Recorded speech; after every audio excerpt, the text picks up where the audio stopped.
This is the Loan Creator YouTube. We hope this video helps. You begin by confirming the item is eligible. It must be unpaid or not yet shipped. Once done, open eBay and go straight to Purchases. Locate the exact order line. You then tap Request Cancellation or Message Seller. This starts the official flow and records your reason. Explain why in one sentence, be clear. If the seller accepts, the system will cancel and refund automatically, so make sure to watch for the confirmation email or notification. You should try direct communication next. Send a concise message with the order number and your reason, because many sellers will accommodate cancellations quickly. If they ignore you or decline, escalate by filing a cancellation or item not as described request in eBay's Resolution Center. Include screenshots and timestamps.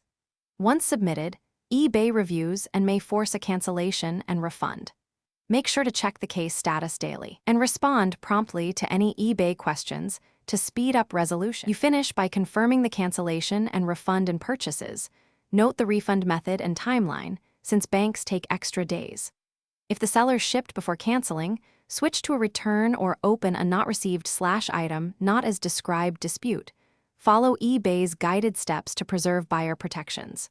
If anything stalls, contact eBay support with your case ID and all evidence. Insist on escalation if needed. This keeps the process moving and protects your payment while you wait. Thanks for watching. Consider subscribing if we helped you.